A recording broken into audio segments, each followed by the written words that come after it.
This video is for educational purposes only. It does not constitute investment advice. Stock market investments carry risks. Viewers must conduct their own research. बिस्मिल्लाहिर्रहमानिर्रहीम। Standard capital securities 30 सितंबर के mid day flash में हम बात करेंगे। बहुत सारी चीज़ें हैं, लेकिन सबसे पहले बैंकिंग सेक्टर में नेशनल बैंक, पाकिस्तान का सबसे बड़ा बैंक, $1.5 बिलियन का मार्केट कैपिटलाइजेशन हो गया। अभी कुछ अर्से पहले $1 बिलियन का हुआ था, तो उस पर भी खुशियाँ मनाई गई थी। तो बहरहाल ये कि बड़ी ज़बरदस्त चीज़ है।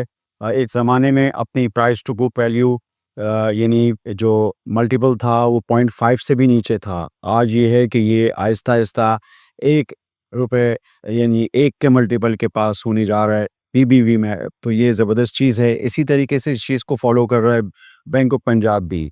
इनका भी एक ज़माने में price to book value multiple 0.5 से नीचे हुआ करता था। ज़्यादा पुरानी बात नहीं है। बहरहाल ये है कि बैंकों के ये जो प्राइस डिस्कवरीज हैं ये अब होना शुरू हो गई हैं। अब आगे चलते हैं। पीआईए के हवाले से नेशनल असेंबली के अंदर बताया गया है कि ये एंटिटी जो है वो प्राइवेटाइज हो सकती है अगले महीने। यानी ये हो सकता है कि ये महीना अक्टूबर ही हो। आज से 3-4 महीने पहले भी अक्टूबर का ही एक टारगेट दिया गया था।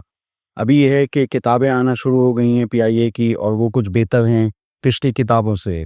कुछ इनके रूट्स, डेस्टिनेशंस वगैरह वो भी हो गए हैं। काफ़ी लाइबिलिटीज़ को जो है वो इस किताब से हटा दिया गया है। ये सब चीज़ें हैं, आपको मालूम है सारी चीज़ें, तो मैंने सोचा कि आपको खाली आगाह करूं या याद दिलाऊं। तो पीआईए की जो है वो जो सेल ऑफ है उसके हवाले से नेशनल असेंबली के अंदर बात हुई है, तो आप इसको देख सकते हैं। इसके अलावा प्रेमा का एक नतीजा था। अल तहूर कंपनी है और ये भी तकरीबन ₹2.42 की ईपीएस आई है। इसमें यह है कि गो के जो नताइज हैं वो पिछले साल के साथ जैसे पिछले साल थे वैसे ही हैं, और कंपनी के अंदर जो डेयरी की सेल है वो मतलब ये है कि वही कांस्टेंट ही है। और जो इसके अलावा इन्होंने जो मैच्योर बायोलॉजिकल एसेट्स हैं उनको भी सेल किया है 1 बिलियन का। तो इस तरह ये है कि ईपीएस जो है वो हुई है। अब ये है कि ये कुछ पीएसएक्स पे नोटिसेस मौजूद हैं कि ये दूसरे जी काम जो है वो करी है, शायद उसमें वनस्पति वगैरह का भी था काम। तो वैसे ये है कि वैल्यू क्रिएट हो सकती है, और ये कि इनके पास काफ़ी यानी ये एक यूनिक कंपनी है, स्टॉक एक्सचेंज में लिस्टेड है, और ये पेस्चराइज की जगह ये ज़रा इनका दूध जो है वो ये बहुत अच्छी उसका है। और लाहौर में मैंने देखा कि रुझान बहुत ज़्यादा है इस तरह के दूध पीने का।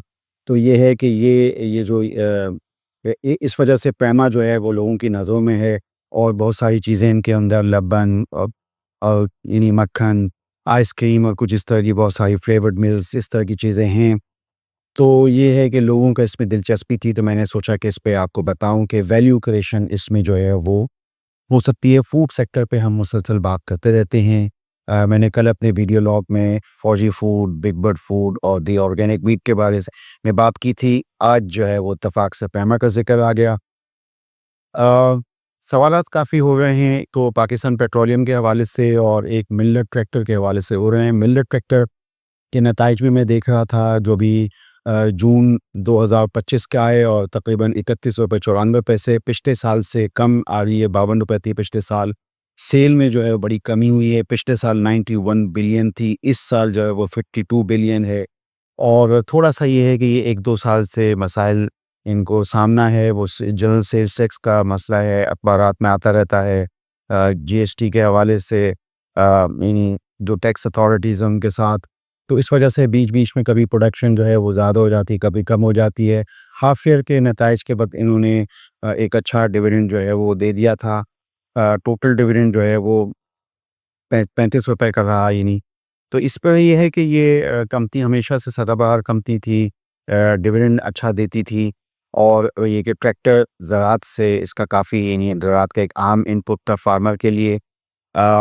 मुझे याद है कि जो मैंने कवरेज की है पिछले 20 सालों में, तो उसमें मैं ये देखता था कि जब कभी भी इसके रेट अच्छे नीचे आते थे, तो ये है कि ये सरमायाकारों की तरजीह बन जाता था।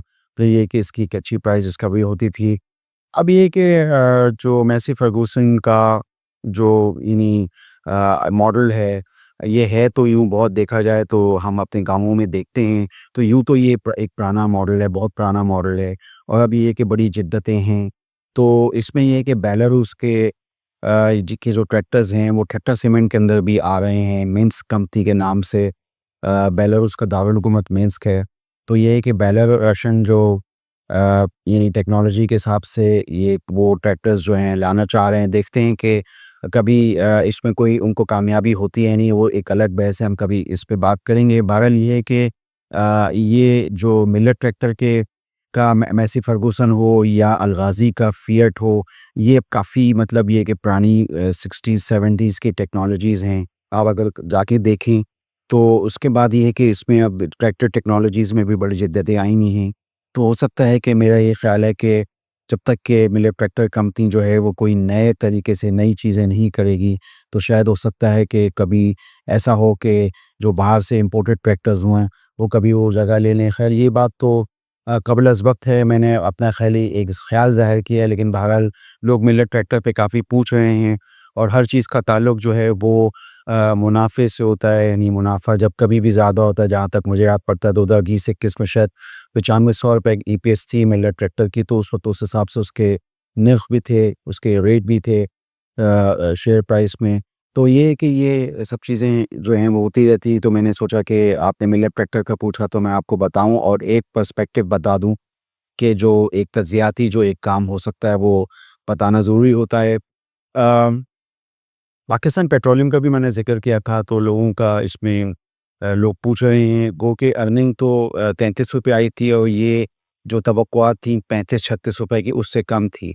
लेकिन पाकिस्तान पेट्रोलियम के अंदर भी वही चीज़ है जो ओजीडीसी में है। एक तो सर्कुलर डेट का पहलू है और आप जानते हैं कि ये जो सर्कुलर डेट का रेज़ोल्यूशन हुआ है बैंकों के साथ, तो उसमें एक छोटा-सा जो यानी रिसीवेबल लेने के लिए प्लेयर खड़ा हुआ है, वो पाकिस्तान पेट्रोलियम भी है। अब पाकिस्तान पेट्रोलियम का जो पेड अप कैपिटल है वो 2.7 बिलियन है, जबकि जो उसका यानी नंबर ऑफ शेयर्स हैं वो 2.7 बिलियन है और ओजीडीसी के हैं वो तकरीबन 4.3 बिलियन। तो ये है कि जो भी अगर चीज़ें एक जैसी भी हों तो ज़्यादा फ़ायदा जो है बहैसियत तज्ज़िया का वो पीपीएल को हो सकता था। लेकिन ये है कि ये देखते हैं कि जो रिसीवेबल्स हैं, क्या उतनी रिसीवेबल्स किताबों में हैं वो मिलते हैं या कुछ उससे कम मिलते हैं या क्या सिलसिला रहता है, तो ये जो है चीज़ें हैं। तो एक तो पीपीएल के अंदर, दूसरा उस पर इक्विटी का एक रंग है और वो रंग ये है कि 8.333% जो स्टेक्स हैं इन जो ओजीडीसी के भी इतने ही हैं, जो गवर्नमेंट ऑफ पाकिस्तान की तरफ से हैं, वो स्टेक ओजीडीसी और पीपीएल में आते हैं, तो वो एक चीज़ बहुत अहम है पाकिस्तान पेट्रोलियम ने। तो ये कि ये 2 अहम चीज़ें हैं, क्योंकि डिस्कवरीज़ वगैरह के हिसाब से जब हम पाकिस्तान पेट्रोलियम को देखते हैं, तो उनकी जितनी भी पुरानी फ़ील्ड्स हैं, वो काफ़ी डिप्लीट कर चुकी हैं।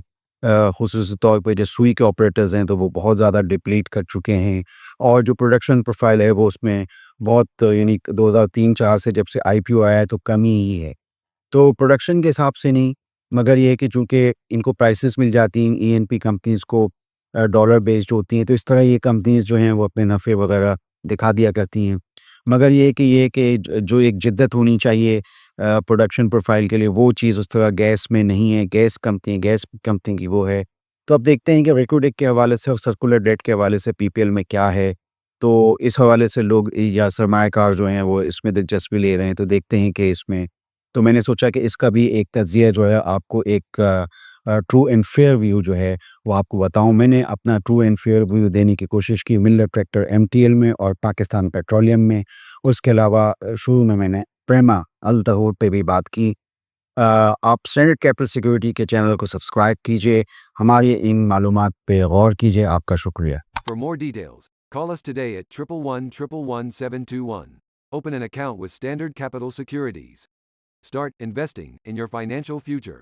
Talk to our experts and get access to exclusive market research and much more.